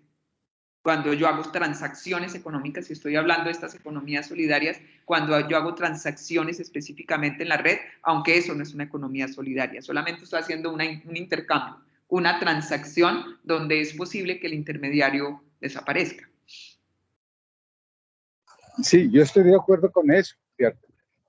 Pero digamos que si miramos, ¿cierto? Hay partes o hay países en los cuales, digámoslo así, hay grupos que de una u otra manera consiguen alojamientos cuando salen de vacaciones y les salen mucho más económico y establecen una serie de relaciones. Hay extranjeros que vienen, trabajan aquí, consiguen un trabajo y, digamos, dan una contraprestación y tienen, digámoslo así, la posibilidad de conocer, tienen la posibilidad, digámoslo así, de mantenerse y estar un tiempo, ¿cierto? Entonces, digamos, y eso se ha hecho por Internet, ¿cierto? Hay cosas que se pueden hacer y se puede soñar con mucho más, ¿cierto? El problema esencial somos los seres humanos. Nos tenemos que transformar nosotros, Fabio. Sí, pero perdón ahí para entrar en ese biólogo que están teniendo ustedes dos. Ajá, dale. Yo creo que sí hay muestras, digamos, de procesos exitosos de asociatividad, incluso digamos que tratan de alejarse o se alejan digamos, del capitalismo y de las prácticas, ¿no? Es difícil y es complicado, pero creo que sí hay prácticas y digamos, parte, digamos, como de lo que se necesita es más la creatividad y la capacidad de encontrarse, ¿no? A veces se convierten más en procesos de resiliencia, de resistencia, incluso luego de haber sufrido pues, procesos, digamos, difíciles o procesos en los cuales, digamos, ha habido afectación o victimización de comunidades. Entonces, cuando de pronto se encuentran, cuando de pronto son capaces como de organizarse y pensarse como grupo, digamos, yo creo que han habido grandes experiencias. Entonces, yo creo que sí, en medio de todo, digamos, a través de la historia siempre han habido muestras de que sí se puede, ya han habido ejemplos.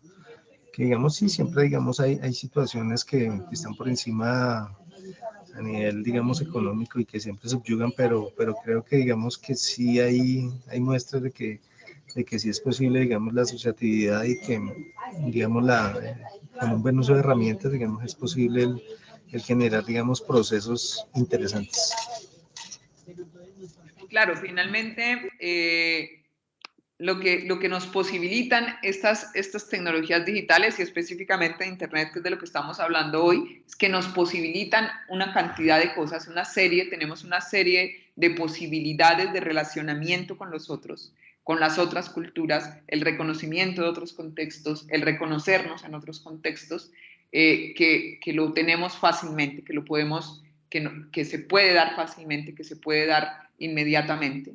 Que no lo teníamos antes, y esa es una de las grandes potencialidades y potencias que tiene Internet, el relacionarme con el otro, el construir con el otro, y es posible que podamos llegar a generar, es posible, algunas transformaciones a nivel de las relaciones también, no solamente sociales y culturales, sino también a nivel de relaciones económicas. Y hablábamos por eso de los intermediarios, pero también lo que tú decías de las economías solidarias que se vienen dando y que se han dado a través de la historia, pues sí, o sea, nosotros tenemos economías solidarias y las hemos tenido sin Internet, y hay varios ejemplos, pues el que mencionó Fabio, pero también como que todo de la economía, de las cooperativas y de estas cooperativas que son como muy grandes, por ejemplo, a nivel de México, que hay algunas. Entonces, hay ejemplos de economía solidaria que finalmente como que no han tenido nada que ver con Internet, pero ahorita los intercambios sí pueden ser mucho más fáciles. Y a nivel específico de las ciberculturas, nosotros sí encontramos grandes movimientos que se han dado a nivel cultural y a nivel social en las redes y apoyados por las posibilidades que dan las redes. Pero entonces ahí la invitación también sería mirar que es necesario que nosotros reconozcamos, por una parte, qué recursos tenemos en la red, o sea, dónde están los recursos que tenemos a disposición, si es que los tenemos a disposición, porque también viene el término, que así también se llama un libro, que se llama Acepto las condiciones, que hay una serie de recursos, pero ¿de quién son los recursos? ¿Quiénes son los dueños de los recursos que están en la red? O sea, no solamente que nosotros nos convertimos realmente en una mercancía en la red, porque nosotros empezamos a tener un valor, la información nuestra y lo que nosotros colocamos en la red tiene un valor, es un recurso que venden, que compran, y es un recurso para realmente instrumentalizarnos tanto que, bueno, somos una mercancía en la red, nos venden, tenemos un valor. ¿Y qué es lo que venden de nosotros? La información. Entonces, sí es muy importante que nosotros como que reconozcamos que tenemos una serie de recursos a nuestra disposición, que Internet la posibilita, pero también que sepamos que la mayoría, hay una gran cantidad de recursos que no son libres, que tienen propietarios y que esta es una mercancía y que no todos tenemos acceso también a estas posibilidades ni a estos recursos, ni las instituciones tienen acceso, ni nosotros como las personas que podemos estar generando transformaciones y cambios. Y entonces por eso existe, por ejemplo, todo el movimiento de software libre, ¿no? Y también la necesidad de que nosotros podamos participar de otras maneras con este software. O sea, que nosotros podamos transformar el software, que nosotros nos podamos relacionar a través del código y modificarlo, que también eso formaría parte de ser activos en estos procesos, o sea, que podamos modificar los algoritmos, que no solamente consumamos algoritmos. Y no es que todo el mundo tengamos que aprender a codificar, a echar código, a programar, sino que definitivamente sí es muy importante que nos relacionemos de otra manera también con los algoritmos, que sepamos que es un algoritmo, que sepamos cómo nos manejan, que sepamos cómo nos controlan, pero también que conozcamos y reconozcamos que tenemos unas posibilidades con estos recursos que nos posibilitarían realmente tener otras relaciones, tener otros flujos de conocimiento y también de pronto tener otro tipo de intercambios y de producciones.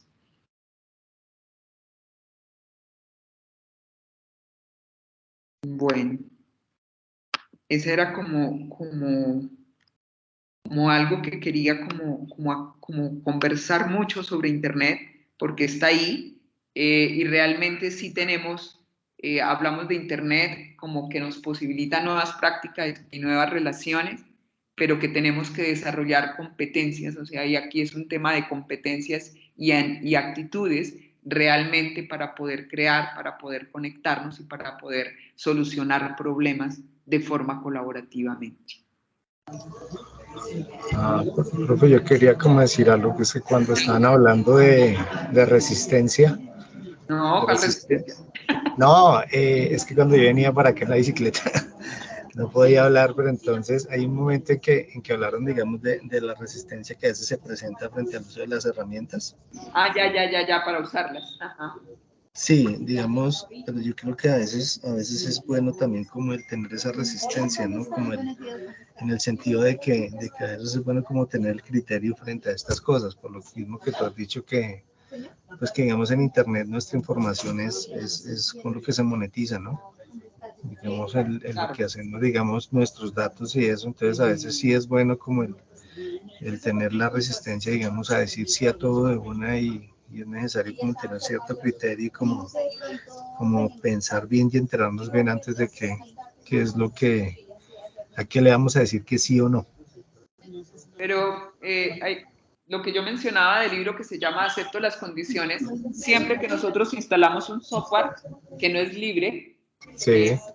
Viene eso que uno nunca lee, que forma parte de términos y condiciones. Del contrato que se está firmando cuando se usa el software, y uno al final lo que está diciendo es acepto las condiciones.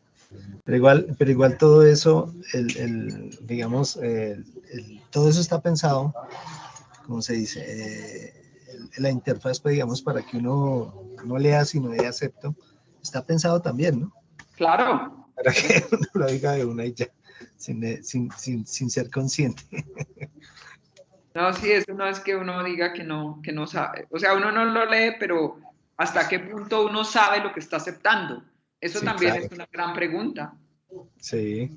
Porque lo que tú hagas, o sea, hay un software, hay unas licencias, hay unos copyright, que cuando tú aceptas las condiciones, cualquier cosa que tú generes a partir de ese software no es tuya, es del dueño del software. Ajá. Por ejemplo, si tú usas el software para lo que tú haces diariamente, tú generas un producto, tú haces un producto, pero realmente si aplicaran ese acepto las condiciones, ese software, eso que tú generas, ese diseño que tú generas, diseños, bueno, cualquier cosa que generas con ese software, no, tú no eres el dueño. El dueño sigue siendo el dueño del software.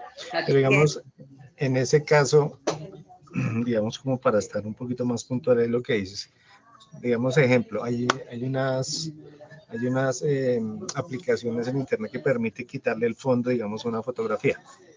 Ajá. Digamos, es una fotografía mía y quiero, digamos, quitarle un fondo. Yo entro, lo hago, y entonces cuando yo descargo ya digamos, la fotografía, procesado y me sale una imagen nueva que incluso está con un nombre distinto, Ajá. en ese momento, digamos, se puede decir que pertenece al fabricante, a la persona dueña del sitio. Ujú. Pero entonces, ¿qué pasa? ¿Qué pasa si yo lo descargo y yo, no sé, lo amplío o le hago una edición y ya el color se lo varío un poquito y lo guardo con otro nombre diferente? ¿Sigue siendo ese propietario? O ya, digamos, como yo ya hice una intervención, teoría, ya, digamos, no es el mismo archivo porque ya tiene unas condiciones y tú lo pones Ya uno tiene frente unos al bits otro, y unos bytes variaron. diferentes. Ya tiene unos bits diferentes. Exacto, entonces en ese caso ya deja de ser, digamos, del propietario. La pieza que se descargó, sí. Entonces, digamos, eso es lo que digamos, sí sería bueno, interesante el saber, digamos, sí tiene una propiedad sobre eso, que por eso después de cierto momento le dicen a uno que ya, o le dan a uno a probar como 2 o 3 ensayos y ya después pague, o suscríbase. Pero así tú lo pagues, ¿no? O sea, así tú lo pagues cuando tú aceptas las condiciones, estás aceptando ese tipo de condiciones, y eso daría como para que se trabajara en otro momento, que es todo lo de los derechos de autor. O sea, los derechos de autor, como se están manejando ahora en Internet, porque eso finalmente también posibilita y ha posibilitado una serie de modificaciones en los derechos de autor, porque se reconoce que hay cosas que no son construcción solamente de uno, sino son elaboración basado en algo que hizo otra persona. Entonces también ahí viene la importancia de ese reconocimiento y de la coproducción, o sea, de trabajar con los otros. Pero igual, De digamos, crear con otro. en ese punto también va a estar limitado, creo yo, digamos, al alcance que va a tener ese producto, ¿no? Una cosa es que yo haga algo, La foto. digamos, para mí o digamos, en un manejo que, digamos, que no se vaya a publicar o a difundir por una red social o algo, o que yo pueda, digamos, el utilizarlo, digamos, no sé, en una campaña publicitaria y que, digamos, yo no reconozca, digamos, una fotografía que tomé para hacer esa campaña, digamos, de la red. Y no, digamos, no coloqué la fuente, no dije, mire, esta fotografía pertenece a tal persona. Pero, digamos, hasta ahí, digamos, ese también es como el ámbito o la situación que me va a determinar hasta qué punto puedo verme afectado por ese contrato, ¿verdad? Claro. O sea, hay como un momento, unos escenarios en los cuales ya va a ser efectivo ese contrato. Porque Sí, en un ámbito doméstico, no me va a afectar tanto. No es atractivo. Sí, exacto. No es atractivo a nivel comercial. Exacto, más en el entorno comercial, cuando de pronto, no sé, y yo no sé si de pronto se han dado casos, o digamos que sí se han dado casos, digamos, de que no sé, el dueño de una plataforma es capaz de demandar a alguien por el uso de eso. ¿Sí se hacen efectivos esos contratos? Sí, sí se hacen efectivos, depende del producto que tú produzcas, que tú generes. Y por eso también viene toda la tendencia que la quería mencionar del software libre, ¿no? Que también Sí. El software libre sí es realmente una producción de software a nivel colaborativo a nivel mundial, ¿no? Yo creo que ese es el mejor ejemplo, perdón, ese es el mejor ejemplo, profe, de que hablamos ahorita de lo de los procesos asociativos y colaborativos. De la Creo que el software libre es como la mejor muestra, digamos, de que sí se puede, que se han desarrollado muchas cosas, ¿no? Y que surge como posición a eso que comentaba Fabio, ¿no? Al capitalismo voraz y, digamos, a estos fabricantes que digamos que nos evitan o nos prohíben tener la posibilidad de acceso, digamos, a esas herramientas, ¿no? Y surge como respuesta, digamos, a esa posibilidad de tener el libre acceso a esas herramientas. Y ese es un muy buen ejemplo del software libre. Y aportar también a la consolidación del software libre. Eso es una cosa muy importante, Sí. que también la mencioné anteriormente, y es que nosotros, no es que todos nos tengamos que volver programadores, pero sí rico saber programar, porque yo creo que en un tiempo la alfabetización va a pasar por ahí, y no solamente por manejar recursos, por manejar el software que me dan ya acabado, sino que realmente cuando yo hablo de aportar activamente a la construcción, por ejemplo, de estas tecnologías digitales, tendría que estar hablando desde ahí. Eso me lo permitiría realmente tener un pensamiento crítico, el aporte que yo podría hacer ahí. Pero, profe, mire que eso pasó, yo no sé los que están aquí, si también tuvieron contacto con AutoCAD, ese programa de arquitectura para dibujar, pero antes me acuerdo que era, que digamos, para hacer una línea o para hacer un círculo, tocaba, era con código y tocaba con el manual en la mano, que era muy loco y era eso como el programar, pero ya después como que todo se volvió tan intuitivo. Entonces yo no sé hasta qué punto, ¿será que sí vamos a necesitar todos saber programar? Yo creo que no todos, pero también depende del tipo de software que queramos usar, ¿no? Porque es que yo sí difiero, yo creo que hasta el punto de que sepamos programar, no, porque se cuenta que, digamos, la mayoría, cuando uno tiene que, digamos, meterse en ese cuento de programar, pues no sé, yo lo veo así que, digamos, a la hora de usar un programa es muy aburrido, porque, digamos, lo mejor cuando uno usa un programa es tener una interfaz amable que de forma intuitiva me va llevando a mí. Muy seguramente podemos dar órdenes y ajustar y hacer cosas, digamos, a través de esas interfaces. Pero, digamos, hasta el hecho de saber programar, yo creo que es le dicen a uno ahorita sí, hay que saber programar y eso. Pero yo creo que al final como que no va a ser eso, porque eso va a ser como muy específico para un segmento, el segmento de aquellos que son como más gomosos y esos, y aquellos que, gracias a que existen, han posibilitado que, digamos, que se van dando más desarrollos, ¿no? Que son nuestros autodidactas y que son gomosos de eso. Yo creo que no, la gran mayoría vamos a seguir así, como se dice, el simple usuario de la interfaz. Sí, pero fíjate, Andrés, que eso también tiene que ver un poco con el software libre, ¿no? O sea, yo no estoy diciendo que el software libre no sea intuitivo. El software libre requiere más de código. Es más funcional. Y nosotros estamos tan acostumbrados a las interfaces, por ejemplo, de Windows, a la interfaz de Windows, que no nos cambian, no más cambiar el procesador de texto. A mí me parece eso terrible. Pasar del Word a OpenWrite, por ejemplo, precisamente por eso de lo intuitivo y que no nos permitimos movernos por los miedos y las prevenciones que tenemos, es que este no es igual al otro, así tenga las mismas opciones, tenga el mismo menú, pero no los interpretar, entonces no me puedo pasar de mover de un software a otro. Pero mira que a mí me pasó eso, yo en algún momento utilicé OpenORG para, sí, digamos, para procesar texto, y también había una versión de PowerPoint y eso. Pero digamos, siempre se va a necesitar que, digamos, haya una pequeña interfaz que me muestre ciertas herramientas. Claro. No, yo no estoy siempre voy a llegar ahí. Contigo. No, yo estoy de acuerdo contigo en relación con lo del echar código, como decimos nosotros, pero sí lo que estoy diciendo, ya ahí tomé lo que tú dijiste y lo puse en el otro lugar, porque es posible que se requiera algunos elementos adicionales que nos permitan tener como esta lógica de la programación cuando estamos usando el software libre para trasladarnos de uno al otro y no echar código necesariamente. Digo que eso una también cosa. Sí, señor, hable, don Fabio, qué pena. Qué pena. Señor, bienvenido siempre. En mis primeros años en la universidad, ¿cierto? Nosotros teníamos que tomar una materia que era obligatoria, que era Fortran 4, ¿cierto? Entonces allí, pues, digámoslo así, nos enseñaron a programar, pues mínimamente. Y de todas maneras, es decir, tiene unos elementos.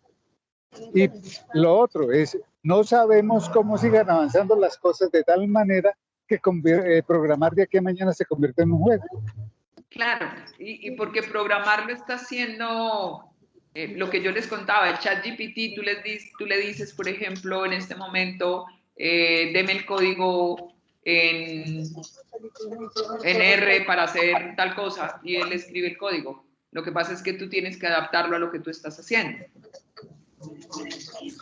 Es que, por ejemplo, en el ejemplo que estuve de ChatGPT, a veces, de hecho hay ya cursos para que te enseñen a saber escribir, a saber preguntar, porque a veces uno dice, eso ChatGPT no sirve para nada, pero es que lo que pasa es que tú estás haciendo una pregunta como cuando buscas en Google, que se te ocurre una pregunta hasta mal redactada y Google te trata de buscar algunas soluciones, pero si tú le preguntas mal a la inteligencia artificial, pues te va a contestar mal. Entre más específico seas, más pues probabilidad de éxito vas a tener. Entonces, digamos que hay ya cursos para eso, para cualquier, pues digamos, no necesariamente programadores, ingenieros, sino pues digamos cualquier persona que le esté dando un uso a esa herramienta.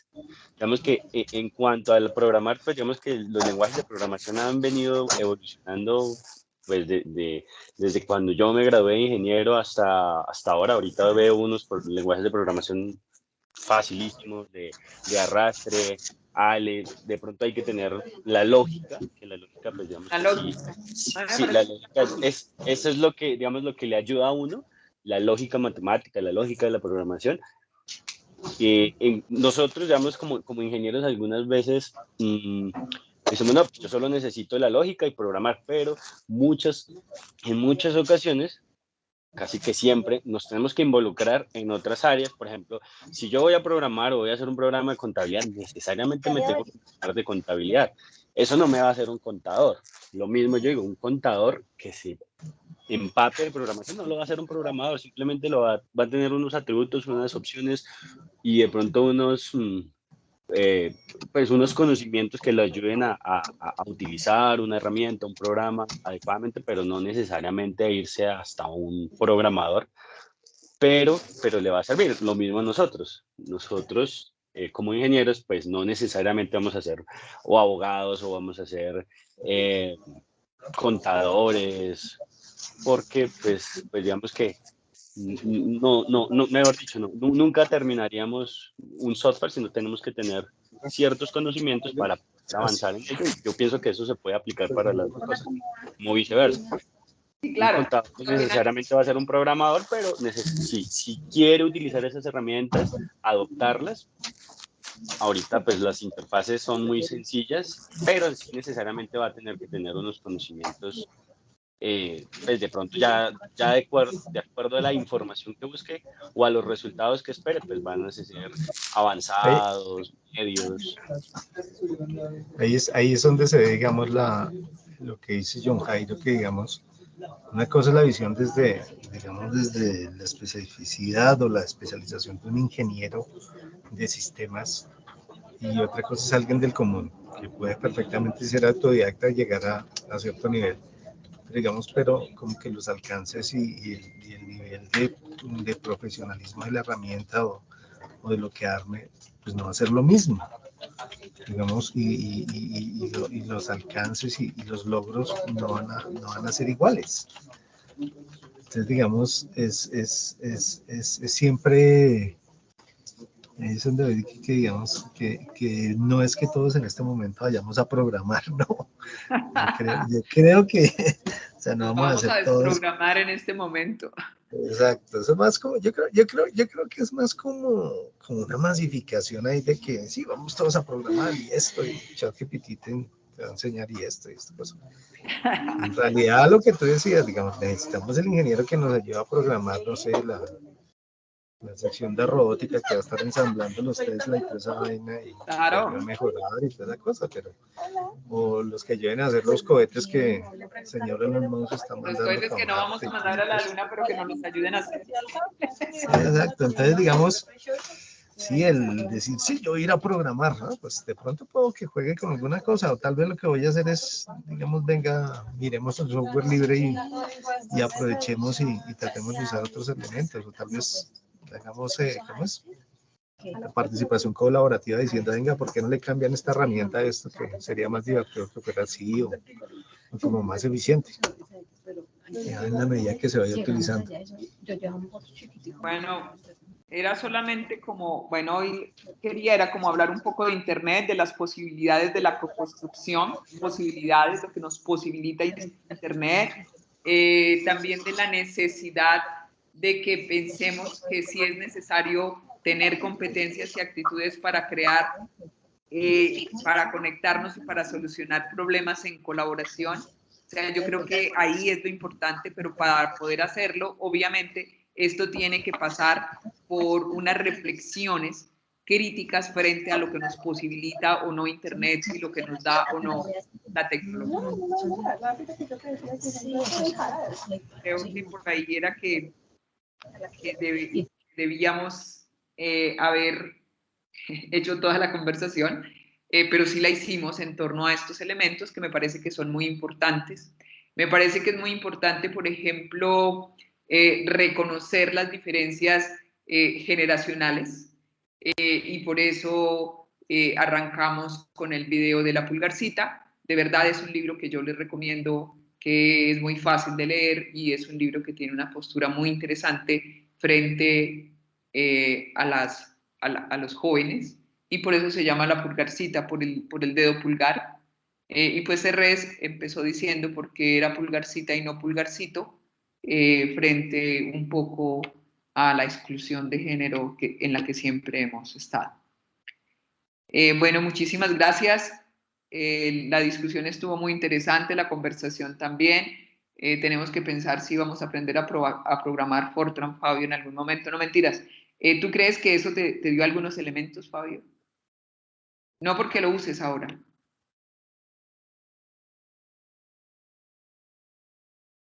Fabio, ya se fue. Aló, es que estaba en otro cuento ahorita. No te Es que preocupes. estoy de trabajo y ahí. Vuélvame a hacer la pregunta. Te vuelvo a hacer la pregunta, que si Sí. tú crees que haber aprendido Fortran 4 te dio algunos elementos en la vida, o sea, que te han servido en la vida, así Sí. no programes. Sí. Digamos que el conocimiento es muy amplio para mí. Y cualquier cosa que uno aprenda, hay momentos en que lo utiliza. De pronto uno a veces es como el acumulador, ¿cierto? Que a veces guarda cosas porque algún día lo utilizaré. ¿En serio? Pero de todas maneras el conocimiento es eso, y dentro de esa opción, digámoslo así, de trabajo colaborativo, ¿cierto? Y pues eso sirve. Hay momentos en que uno entiende cosas que de otra forma no las entendería. Dentro de las cosas que insistí, digámoslo así, en el equipo cuando llegué a coordinarlo, ¿cierto? Mire, nosotros tenemos que desaprender lo que conocemos en este momento como trabajo en equipo, y empecemos a construir otra forma. Es decir, aprendamos el trabajo colaborativo, el trabajo en equipo, no como lo tenemos, que cada cual trabaja aparte y aporta su parte. No, tengamos discusiones, confrontemos lo que pensamos.